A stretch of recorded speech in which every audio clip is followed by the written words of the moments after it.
Hi guys, I'm back. Today I'm going to read 2 Kings 9 to 13, Proverbs 17, and Psalm 81. Let's get started.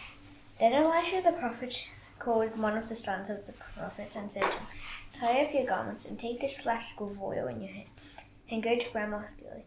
And when you arrive, look for Jehu, the son of Jehoshaphat, son of Nimshi, and go in and have him rise from among his fellows, and lead him to an inner chamber. Then take the flask of oil and pour it on his head, and say, 'Thus says the Lord, I anoint you king over Israel.' Then open the door and flee. Do not linger." So the young man, the son of the prophet, went to Ramoth Gilead. And when he came, behold, the commanders of the army were in council. And he said, "I have a word for you, O commander." And Jehu said, "To which of us all?" And he said, "To you, O commander." So he arose and went into the house. And the young man poured the oil on his head, saying to him, "Thus says the Lord, the God of Israel, I anoint you king over the people of the Lord, over Israel. And you shall strike down the house of Ahab your master, so that I may avenge on Jezebel the blood of my servants, the prophets, and the blood of all the servants of the Lord. For the whole house of Ahab shall perish, and I will cut off from Ahab every male, bond or free, in Israel. And I will make the house of Ahab like the house of Jeroboam, the son of Nebat, and like the house of Baasha, the son of Ahijah. And the dog shall eat Jezreel in the territory of Jezreel, and none shall bury her." And then he opened the door and fled. When Jehu came out to the servants of his master, they said to him, "Is all well? Why did this mad fellow come to you?" And he said to them, "You know the fellow and his talk." And they said, "That is not true. Tell us now." And he said, "Thus and so he spoke to me, saying, Thus says the Lord, I anoint you king over Israel." Then in haste every man of them took his garment and put it under him on the bare steps. And they blew the trumpet and proclaimed, "Jehu is king." Thus Jehu, the son of Jehoshaphat, the son of Nimshi, conspired against Joram. Now Joram with all Israel had been on guard at Ramoth Gilead against Hazael, king of Syria. For King Joram had returned to be healed in Jezreel of the wounds that the Syrians had given him, when he fought with Hazael, king of Syria. So Jehu said, "Is this your decision? If this is your decision, then let no one slip out of the city to go and tell the news in Jezreel." Then Jehu mounted his chariot and went to Jezreel, for Joram lay there. And Ahaziah, king of Judah, had come down to visit Joram. Now the watchman was standing on the tower in Jezreel, and he saw the company of Jehu as he came, and said, "I see a company." And Joram said, "Take all horsemen and send to meet them, and let him say, 'Is it peace?'" So a man on horseback went to meet him and said, "Thus says the king, 'Is it peace?'" And Jehu said, What do you have to do with peace? Turn around and ride behind me." And the watchman reported, saying, "The messenger reached, but he is not coming back." Then he sent out a second horseman, who came to them and said, "Thus the king has said, 'Is it peace?'" And Jehu answered, "What do you have to do with peace? Turn around and ride behind me." Again the watchman reported, "He reached them, but he is not coming back." And the driving is like the driving of Jehu, the son of Nimshi, where he drives furiously. Joram said, "Make ready." And they made ready his chariot. And Joram, king of Israel, and Ahaziah, king of Judah, were sitting, each in his chariot, and went to meet Jehu, and met him at the property of Naboth, the Jezreelite. And when Joram saw Jehu, he said, "Is it peace, Jehu?" He answered, "What peace can there be, so long as the warrings and sorceries of your mother Jezebel are so many?" Then Joram reigned about and fled, saying to Ahaziah, "Treachery, O Ahaziah." Then Jehu drew his bow with his full strength, and shot Joram between the shoulders, so that the arrow pierced his heart, and he sank in his chariot. Jehu said to Bidkar his eye, to take him up and throw him on the plot of ground belonging to Naboth the Jezreelite. For remember, when you and I rode by side behind Ahab his father, how the Lord made this pronouncement against him: "As surely as I saw yesterday the blood of Naboth and the blood of his sons, declares the Lord, I will repay you on this plot of ground. Now therefore take him up and throw him on the plot of ground, in accordance with the word of the Lord." When Jehaziah, the king of Judah, saw this, he fled in the direction of Beth-Hagen. And Jehu pursued him and said, "Shoot him also." And they shot him in the chariot at the Ascent of Gur, which is by Iblim. and he fled to Megiddo and died there. His servants carried him in a chariot to Jerusalem and buried him in his tomb with his fathers in the city of David. In the 11th year of Joram, the son of Ahab, Ahaziah began to reign over Judah.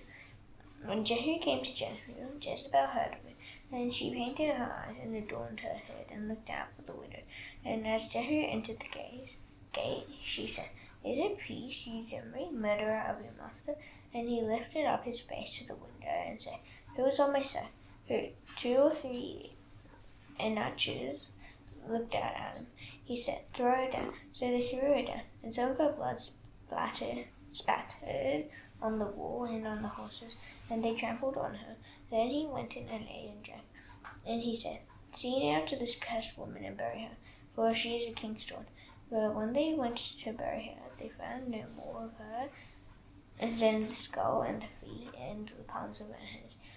Then they came back and told him. He said, "This is the word of the Lord, which he spoke by his servant Elijah the Tishbite, in the territory of Jezreel of the Lord, which he spoke by his servant Elijah the Tishbite.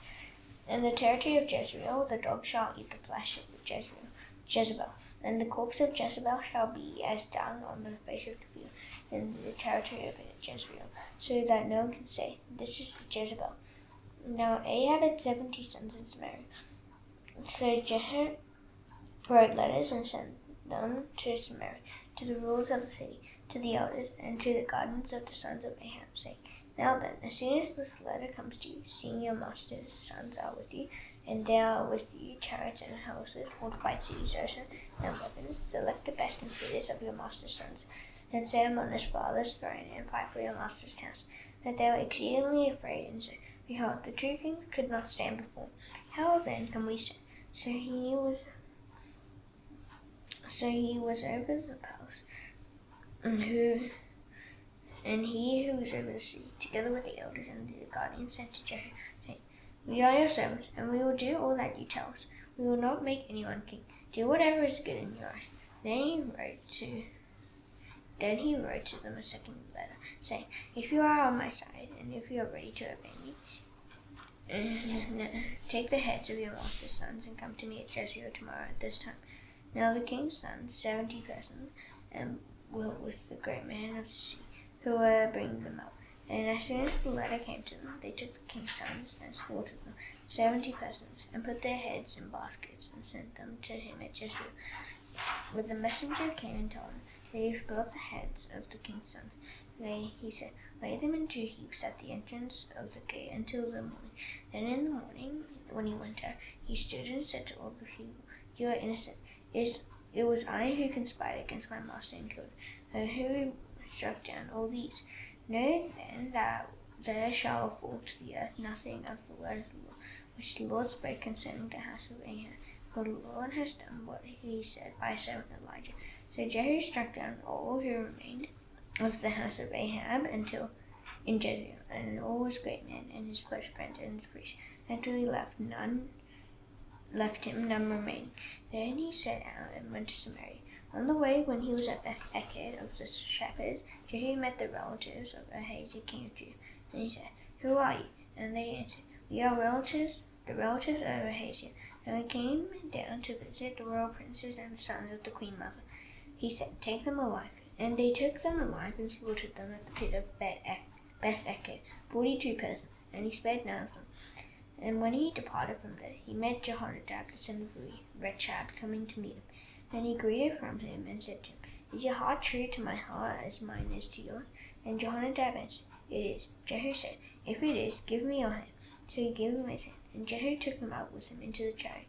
And he said, "Come with me, and see my zeal for the Lord." So he had him ride in his chariot. And when he came to Samaria, he struck down all who remained to Ahab in Samaria, till he had wiped them out, according to the word of the Lord that he spoke to Elijah.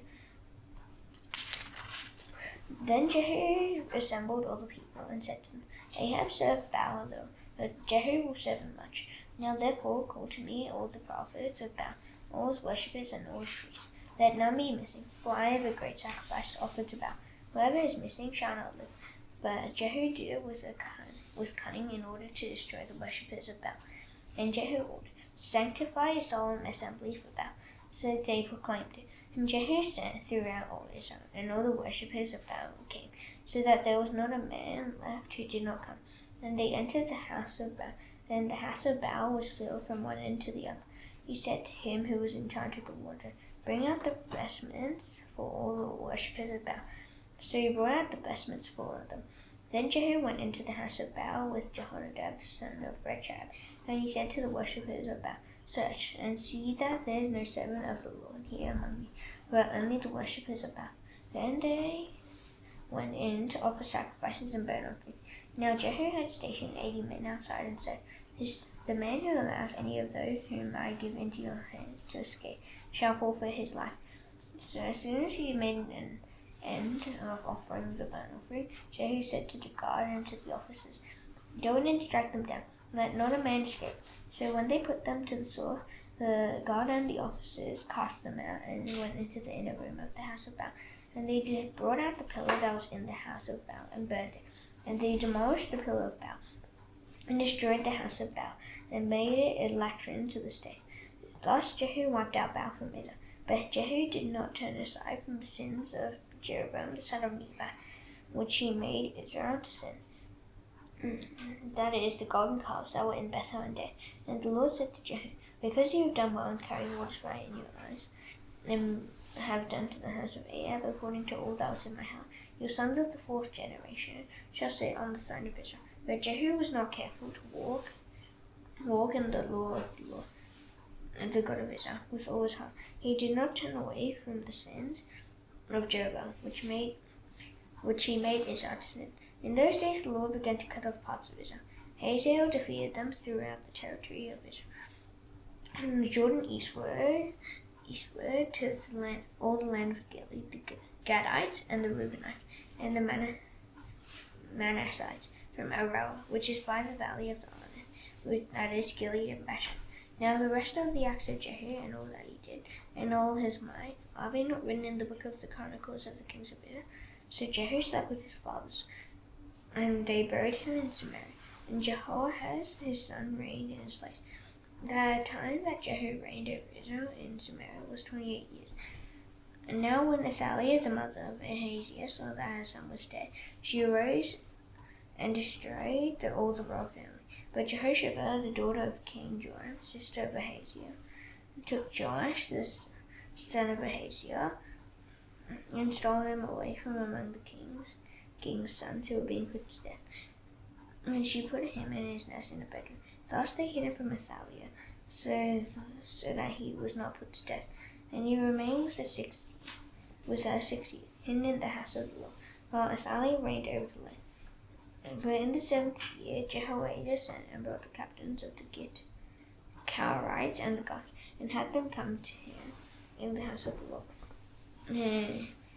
And he made a covenant with them and put them under oath in the house of the Lord, and showed them the king's son. And he commanded them, "This is the thing that you shall do. 1/3 of you who come off duty on the Sabbath and guard the king's house, and another third being at the gates, and a third again at the gate behind the guards, shall guard the palace. And the 2 divisions of you which come on duty enforce on the Sabbath and guard the house of the Lord on behalf of the king, shall surround the king, each with his weapons in his hand. And whoever approaches the ranks is to be put to death. Be with the king when he goes out and when he comes in." The captains did according to all that Jehoiada the priest commanded. And they each brought his men who were to go off duty on the Sabbath, with those who were to come on duty on the Sabbath, and came to Jehoiada the priest. And the priest gave to the captains the spears and shields that had been King David, which were in the house of the Lord. And the guards stood, every man with his weapons in his hand, and from the south side of the house to the north side of the house, around the altar and the house on behalf of the king. Then he brought out the king's son and put the crown on him and gave him the testimony. And they proclaimed him king and anointed him. And they clapped their hands and said, "Well done with the king." Then Athaliah heard the noise of the guard and of the people. And she went into the house of the Lord to the people. And when she looked, there was the king standing by the pillar, according to the custom, and the captains and the trumpeters beside the king, and all the people of the land rejoicing and blowing trumpets. And Athaliah tore her clothes and cried, "Treason! Treason!" Then Jehoiada the priest commanded the captains who were set over the army, "Bring her out between the ranks, and put to death with the sword anyone who follows her." For the priest said, "Let her not be put to death in the house of the Lord." So they laid hands on her.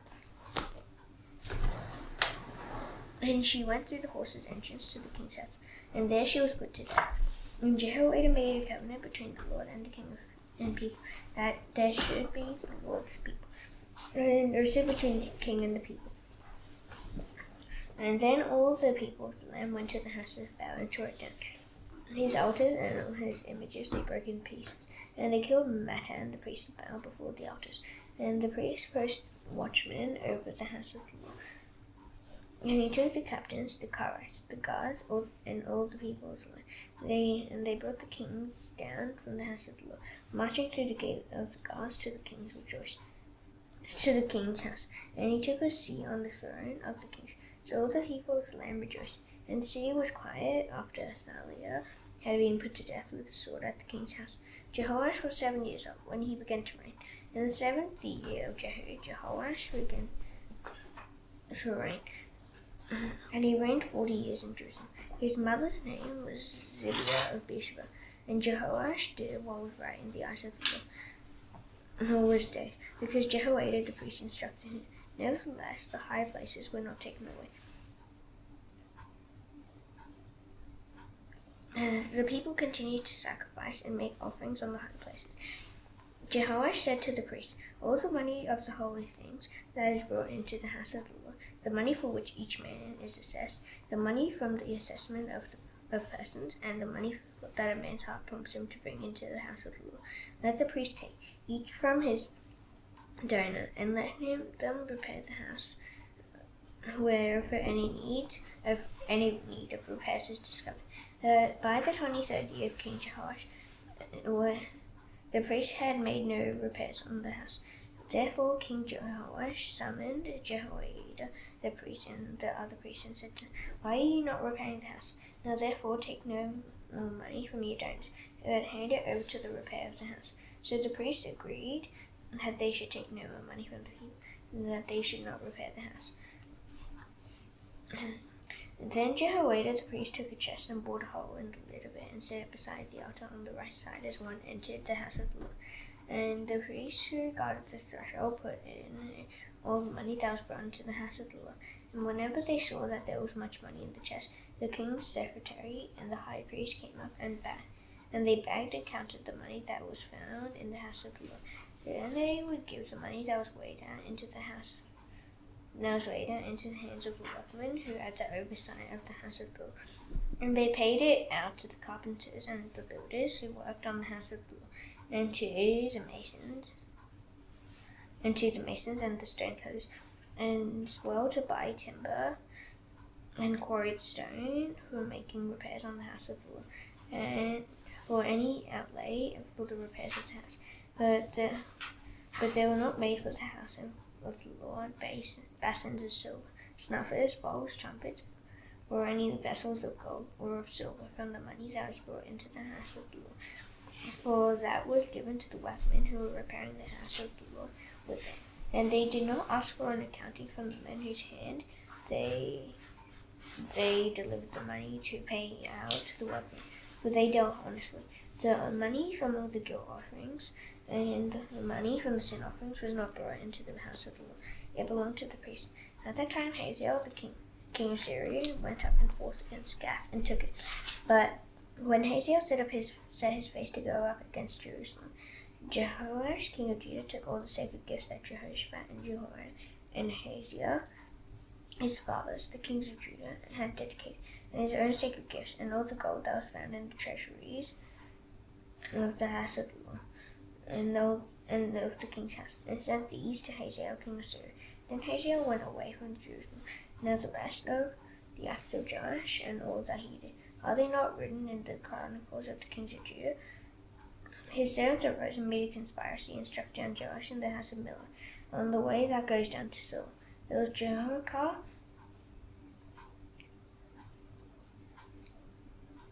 Josiah, the son of Shimeath, and Jehozabad, the son of Shomer, his servants, who struck him down, so that he died. And they buried him with his fathers in the city of David. And Amaziah, his son, reigned in his place. In the 23rd year of Joash, the son of Ahaziah, the king of Judah, Jehoahaz, the son of Jehu, began to reign over Israel and Samaria. And he reigned 17 years. He did what was evil in the sight of the Lord, and followed the sins of Jeroboam, the son of Nebat, which he made Israel to sin. He did not depart from them. And the anger of the Lord was kindled against Israel. And he gave them continually into the hand of Hazael, king of Syria, and into the hand of Ben-Hadad, the son of Hazael. Then Jehoahaz sought the favor of the Lord, and the Lord listened to him, for he saw the oppression of Israel, how the king of Syria oppressed them. Therefore the Lord gave Israel a savior, so that they escaped from the hand of the Syrians. And the people of Israel lifted their homes as formerly. Nevertheless, they did not depart from the sin, from the house of Jeroboam, from the sins of the house of Jeroboam, which he made Israel to sin, but walked in them. And the Asherah also remained in Samaria. There was not left to Jehoahaz an army of more than 50 horsemen, and 10 chariots, and 10,000 footmen. For the king of Syria had destroyed them, and made them like the dust at threshing. And now the rest of the acts of Jehoahaz, and all that he did, and his might, are they not written in the book of the Chronicles of the kings of Israel? So Jehoahaz slept with his fathers, and they buried him in Samaria. And Joash his son reigned in his place. In the 37th year of Joash, king of Judah, Jehoash the son of Jehoahaz began to reign over Israel in Samaria, and he reigned 16 years. He also did what was evil in the sight of the Lord. He did not depart from all the sins of Jeroboam the son of Nebat, which he made Israel to sin, but he walked in them. Now the rest of the acts of Joash, and all that he did, and the might which he fought against Amaziah king of Judah, are they not written in the book of the Chronicles of the kings of Israel? So Joash slept with his fathers, and Jeroboam sat on his throne. And Joash was buried in Samaria with his kings, the kings of Israel. Now when Elisha had fallen sick with illness of which he was to die, Joash, king of Israel, went down to him and wept before him, crying, my father, the chariots of Israel and its horsemen. And Elisha said to him, take a bow and arrows. So he took a bow and arrows. Then he said to the king of Israel, draw the bow. And he drew it. Then Elisha laid his hands on the king's hands, and he said, open the window eastward. And he opened it. Then Elisha said, shoot. And he shot. And he said, the Lord's arrow of victory, the arrow of victory over Syria. For you shall fight the Syrians in Aphek until you have made an end of them. And he said, take the arrows. And he took them. And he said to the king of Israel, strike the ground with them. And he struck 3 times and stopped. And the man of God was angry with him and said, you should have struck 5 or 6 times. Then you have struck down Syria until you had made an end of it. But now you will strike down Syria only 3 times. So Elisha died, and they buried him. Now bands of Moabites used to invade the land in the spring of the year. And as a man was being buried, behold, a marauding band was seen, and the man was thrown into the grave of Elisha. And as soon as the man touched the bones of Elisha, he revived and stood on his feet. Now Hazael, king of Syria, opposed Israel all the days of Jehoahaz. And the Lord was gracious to them and had compassion on them, and he turned toward them, because of his covenant with Abraham, Isaac, and Jacob, and would not destroy them, nor has he cast them from his presence until now. When Hazael, king of Syria, died, Ben-Hadad his son became king in his place. Then Jehoash the son of Jehoahaz took again from Ben-Hadad the son of Hazael the cities that he had taken from Jehoahaz his father in war. 3 times Joash defeated him and recovered the cities of Israel. Proverbs 17.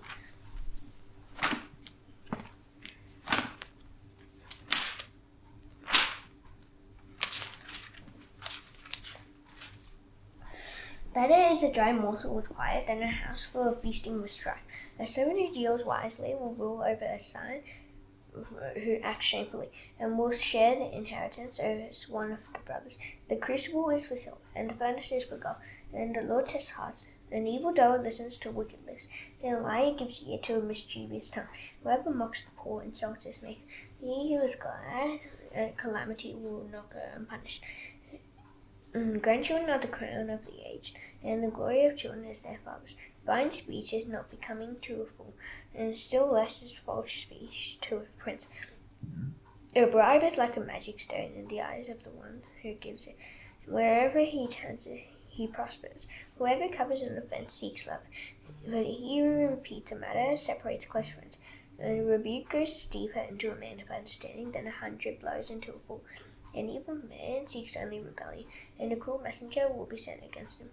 Let a man meet a false she-bear robbed of her cubs rather than a fool in his folly. If anyone returns evil for good, evil will not depart from his house.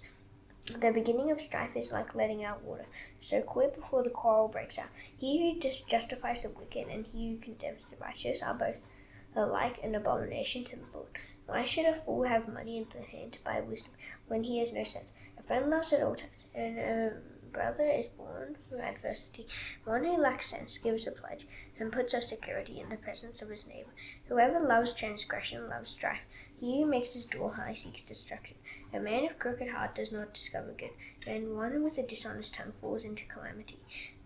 He who sires a fool gets himself sorrow, and the father of a fool has no joy. A joyful heart is good medicine, but a crushed spirit dries up the bones. A wicked accepts a bribe in secret to pervert the ways of justice. The discerning sets his face toward wisdom, but the eyes of a fool are on the ends of the earth. A foolish son is bitter to his father, and in bitterness to her who bore him. To impose a fine on a righteous man is not good, nor to strike the noble for their uprightness. Whoever restrains his words has knowledge, and he who has a cool spirit is a man of understanding. Even a fool who keeps silent is considered wise. When he closes his lips, he is deemed intelligent. Psalm 81.